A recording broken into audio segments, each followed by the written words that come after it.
আজকের রেসিপি হচ্ছে পটলের দোরমা বা দোরমা। এটা আমি নিরামিষ রেসিপি করেছি আর একটু আলাদা রকম করেছি। তো ভিডিওটা ভালো লাগলে দয়া করে পুরো ভিডিওটা দেখে নেবেন। ভিডিওটি শুরু করার আগে আমার চ্যানেলে যদি নতুন কোনো বন্ধু হয়ে থাকেন চ্যানেলটিকে সাবস্ক্রাইব করে পাশে থাকা বেল আইকনটি প্রেস করে নেবেন। নমস্কার বন্ধুরা, কেমন আছেন সবাই? আমি ভালো আছি, আশা করি আপনারাও ভালো আছেন। আজকে আবারও একটা নতুন ভিডিও নিয়ে চলে এসেছি পাঁচফোড়নে। তো আজকে আমি বানাবো পটলের দোরমা। তো এটাও সম্পূর্ণ নিরামিষ তরকারি এবং এটা যেদিন ফ্রাইড রাইস বা পোলাও বা পরোটার সঙ্গে কিন্তু খুব মানানসই যায়। তো চলো পটলগুলোকে কেটে নেব। পটলগুলো আমি পুরো চাঁচবো না, ওপরে যে আস্তরণটা আছে সেটাই আমি একটা ছুরি দিয়ে হালকা করে প্রেস করে আমি চেঁচে নেব। পটলের গাটা আমি চেঁচে নিচ্ছি। তো দেখো সবগুলো পটলই আমার চাঁচা হয়ে গেছে। এবারে আমি ওপরের যে বোঁটাটা থাকে সেটা আমি হালকা করে অল্প করে কেটে নেব দুদিক। এবারে আমি একটু বড় করে কেটে নেব। এই মাথাটা আমি ফেলে দেব না, রেখে দেব, পরে আমি এটাকে লাগিয়ে নেব, সিল করে নেব। তো দেখো এবারে আমি ভেতরে যে শাঁসটা আছে ওটা আমি একটা চামচ দিয়ে হালকাভাবে আমি বের করে নিচ্ছি। হালকা হাতেই করতে হবে, না হলে কিন্তু ফুটো হয়ে যাবে উপরে বা পেছনে ফুটো হয়ে যাবে। পেছনে কিন্তু ফুটো হয়ে গেলে যে পুর ঢোকানো হবে পরে সেটা কিন্তু বেরিয়ে যাবে। তো দেখো আমি শাঁসগুলো কিন্তু ফেলে দিচ্ছি না, শাঁসগুলো আমি নিয়ে নিয়েছি। ওটাও আমি পুরের সঙ্গে ইউজ করব।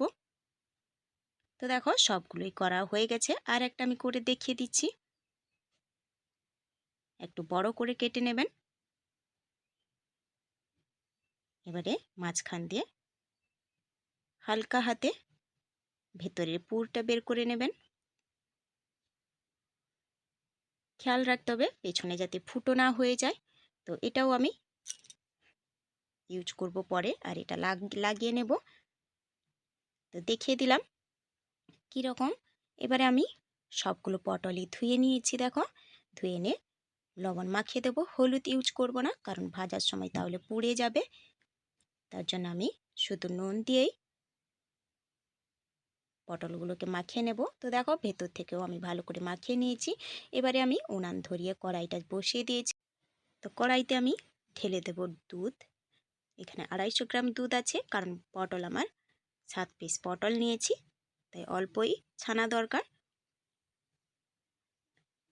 তো ছানাটাকে কাটানোর জন্য আমি এখানে কিন্তু ভিনিগার ইউজ করছি। ভিনিগারটা 2 চামচ নিয়েছি, আর জল নিয়েছি 2 চামচ। পুরোপুরি ভিনিগার দিয়ে, সরাসরি ডাইরেক্ট ভিনিগার দিয়ে কিন্তু কাটাবেন না, তাহলে কিন্তু ছানাটা ঠিক হবে না। জল দিয়ে কাটালে ঠিক হয়। তো অল্প অল্প ভিনিগার দিয়ে আমি ছানাটাকে কাটিয়ে নেব। আপনারা এখানে লেবু দিয়েও কাটাতে পারেন বা ছানার জলও দিয়ে কাটাতে পারেন।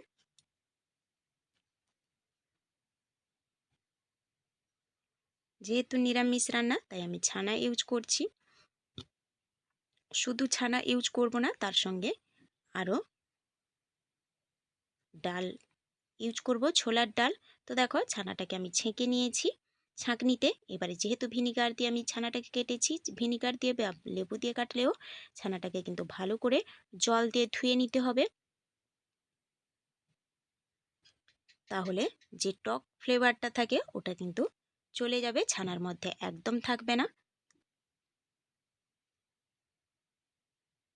তো এবারে আমি ছানাটাকে রেখে দিলাম জল ঝরানোর জন্যে। এদিকে কড়াইটাকে আমি পরিষ্কার করে নেব।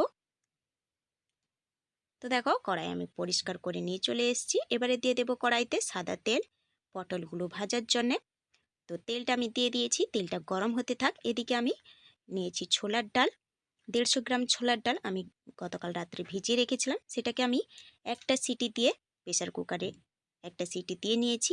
তো দেখো গলে যায়নি, একদম দানা দানা আছে, আর জলও নেই একদমে।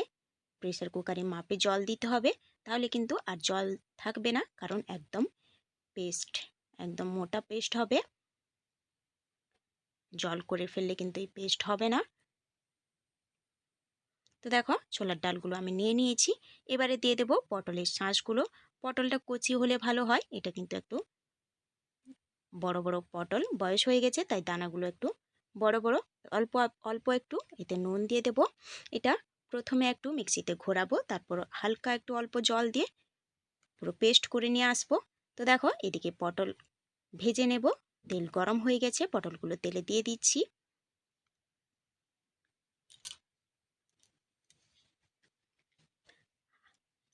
পটলগুলো কিন্তু হালকা লাল করে ভেজে তুলে নিতে হবে। তো দেখো পেস্ট আমি কীরকম করেছি, দেখো একদমই শক্ত করে করেছি। জল করে ফেললে কিন্তু হবে না, তাহলে কিন্তু পুরটা ঠিকঠাক আসবে না। তো দেখো এটা আমি একটা বাটিতে নামিয়ে নিচ্ছি, কারণ মশলার জন্য একটা পেস্ট বানাতে হবে। এদিকে দেখো পটলগুলো ভাজা হয়ে গেছে, হালকা লাল লাল করে আমি ভেজে নিয়েছি, তুলে নেব।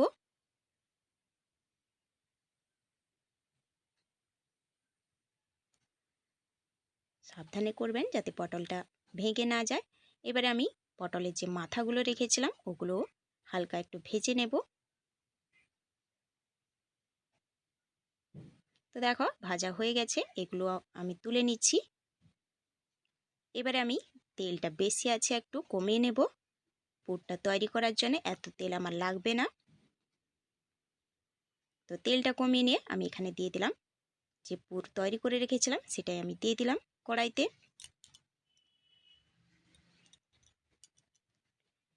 এবারে আমি একটু নেড়ে নেব।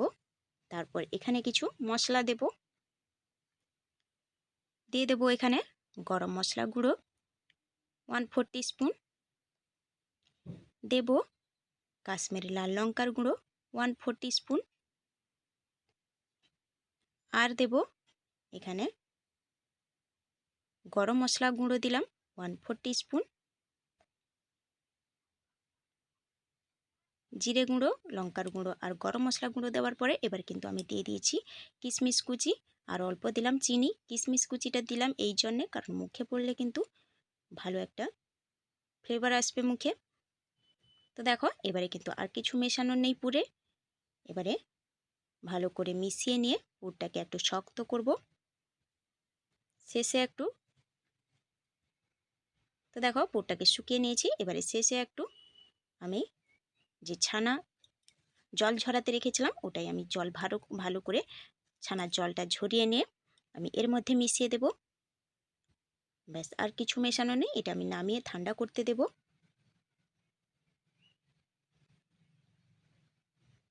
আমি জানি আপনারা অনেকেই অনেক রকম বানান নিরামিষের মধ্যে, তবে একবার দয়া করে এইভাবে বানিয়ে দেখবেন, অসম্ভব সুন্দর লাগে। তবে হ্যাঁ, এটা কিন্তু ফ্রাইড রাইস, পোলাও বা রুটির সঙ্গে কিন্তু দারুণ যায় ভাতের থেকে। তো দেখো আমি নামিয়ে নিয়েছি প্লেটের মধ্যে। এটা এবারে ঠান্ডা করে নেব। তো চলো এবারে মশলার জন্যে সেই মিক্সিটা আমি আর ধুইনি, ধোয়ার প্রয়োজন মনে করিনি, তাতেই আমি একটা পেস্ট বানিয়ে নেব। তো দিয়ে দিলাম 7টা আমন্ড, আর দিয়ে দেব 7 টুকরো কাজু। এবারে আমি দেব টক দই, এখানে দিয়ে দেব 2 টিস্পুনের মতো,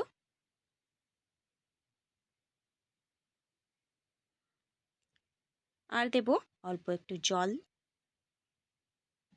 এবারে আমি এটাকে পেস্ট করে নিয়ে আসব। এবারে পেস্ট করতে যাওয়ার আগে এবারে আমি কড়াইটা ধুয়ে নিয়ে জল দিয়ে গেলাম। জলটা গরম হতে থাক, ততক্ষণ আমি এটা পেস্ট করে নিয়ে আসব। তো দেখো পেস্ট করা হয়ে গেছে। এবারে এদিকে জলও গরম হয়ে গেছে, জলটা আমি নামিয়ে নিয়েছি। এখানে আমি জলটাতে 1 চামচের মতো গুঁড়ো দুধ দিয়ে দেব। আপনারা চাইলে গরুর দুধও ইউজ করতে পারেন, যেহেতু গরুর দুধটা আমার কাছে অ্যাভেলেবেল নেই তাই আমি গুঁড়ো দুধ ইউজ করছি। তো এটা আমি সরিয়ে নেব। তো এদিকে দেখো পুরটা ঠান্ডা হয়ে গেছে। হালকা হাতে একটু পুরটাকে নিয়ে গোলা করে, পুরটা বেশি দিলে খেতে ভালো লাগবে, যাতে পটলটা পুরে ভর্তি থাকে সেটাই দেখবেন।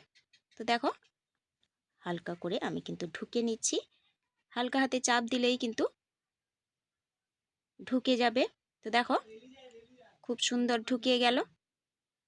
এবারে আমি মুখটাকে সিল করে নেব। মুখের যে পটলের যে মাথাটা রেখেছিলাম ওটা দিয়ে আমি সিল করে নেব। সিল না করলেও হবে, কিন্তু আমি একটু সিল করে নিচ্ছি। এবারে দেখো আমি এখানে টুথপিক আমার হাতের কাছে নেই, তাই আমি নারকেল গাছের পাতার যে মোটা ডাঁটিটা থাকে ওটা দিয়ে আমি সিল করে নিলাম। তো দেখো আবারও একটা করে দেখাচ্ছি। হাতে একটু পুরটা নিয়ে গোলা করে সাবধানে আলতো হাতে ঢুকিয়ে দিতে হবে।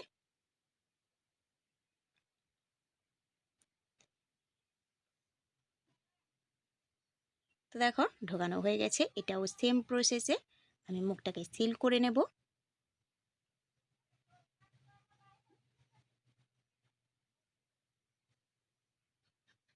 তো দেখতেই পেলেন এইরকম একইভাবে সবগুলোই আমি তৈরি করে নেব। তো দেখো তৈরি করা হয়ে গেছে সবগুলো। এবারে আমি চলে যাব কড়াইয়ের কাছে মালাইটা তৈরি করার জন্যে। তো দেখো কড়াইতে আমি দিয়ে দিলাম সেই পটল ভাজার যে তেলটা আমি তুলে রেখেছিলাম ওটাই আমি দিয়ে দিলাম। খুব বেশি কিন্তু এখানে তেল দেওয়ার প্রয়োজন নেই, হালকা তেল দিলেই হবে। এবারে আমি এখানে গোটা গরম মশলা ইউজ করব। নিয়েছি একটু দারচিনি, 3টা এলাচ আর 4টে লবঙ্গ, একটা তেজপাতাকে আমি টুকরো করে দিয়ে দিলাম তেলের মধ্যে। এবারে একটু দেব হিং, কারণ যেহেতু নিরামিষ তরকারি তাই হিং দিলে তরকারির স্বাদ বাড়ে। এবারে দেখো একটা 1 ইঞ্চি আদাকে আমি গ্রেটারের সাহায্যে গ্রেট করে নিয়েছি, সঙ্গে 2টো কাঁচা লঙ্কা। আপনারা চাইলে কাঁচা লঙ্কা আর আদাটা বেটে নিতে পারেন। তো সেটা ভাজা হতে হতে তাড়াতাড়ি এদিকে একটা পেস্ট তৈরি করে নেব। দিয়ে দিলাম 1 টিস্পুনের মতো জিরে গুঁড়ো, 1/4 টিস্পুনের মতো কাশ্মীরি লাল লঙ্কার গুঁড়ো, আর 1/4 টিস্পুনের মতো লাল লঙ্কার গুঁড়ো, আর দিয়ে দিলাম অল্প একটু নুন। এবারে আমি জল দিয়ে এটাকে ঝটপট গুলিয়ে নেব। লঙ্কাটা এখানে আমি হালকাই রেখেছি, কারণ এই তরকারিটা একটু মিষ্টি মিষ্টি হয়। তো এবারে আমি কড়াইতে দিয়ে দিলাম, আর একটু জল দিয়ে মশলাটাকে আমি কষিয়ে নেব।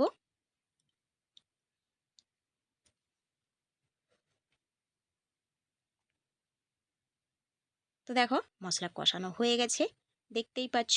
এবারে আমি এখানে দিয়ে দেব যে পেস্ট করে রেখেছিলাম কাজু আমন্ড টক দইয়ের, সেই পেস্ট আমি দিয়ে দিলাম। এবারে আমি পেস্ট দিয়ে মিক্সিটা ধুয়ে আর একটু জল দিয়ে দেব। এখানে কিন্তু আঁচটা হালকাতে রাখতে হবে, নাহলে কাজু টক দই যেহেতু আছে তলায় ধরে যেতে পারে, তাই আঁচটা কিন্তু হালকাই রাখবেন। তো দেখো একটু ফুটিয়ে নেওয়ার পরে 1 মিনিটের মতো ফুটিয়ে নিয়েছি, 1 থেকে 2 মিনিটের মতো ফুটিয়ে নেওয়ার পরে এখানে কিন্তু ভেজে রাখা পটলগুলো, পুর ভরা পটলগুলো আমি দিয়ে দিলাম। এবারে হালকা হাতে কিন্তু একটু মিশিয়ে নেব। দেখতেই পাচ্ছ যে পেস্ট আমি করে রেখেছিলাম সেটা একদমই কিন্তু মালাইটা কিন্তু একদম ক্রিমের মতো হয়েছে। এবার আমি এখানে দিয়ে দেব যে দুধটা আমি করে রেখেছিলাম, গুঁড়ো দুধ গরম জলে গুলিয়ে রেখেছিলাম, ওটাই আমি এখানে দিয়ে দেব।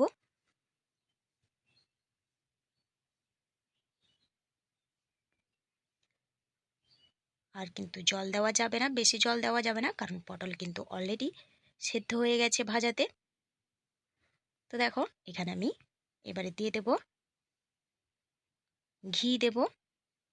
নিরামিষ তরকারিতে কিন্তু ঘি দিলে কিন্তু ভালো একটা স্বাদ আসে, গন্ধও আসে সঙ্গে। তো আর দেব আমি গরম মশলা গুঁড়ো 1/2 টিস্পুন, আর দিয়ে দেব চিনি দেব। নুনটা যেহেতু দেওয়া আছে তাই আমি চিনি দিয়ে দেব। এটা একটু মিষ্টি মিষ্টি হয়, বারবারই বলছি একটু চিনিটা সেই বুঝে দেবেন। তো এবার আমি হালকা হাতে মিশিয়ে নিয়ে ঢাকা দিয়ে দেব।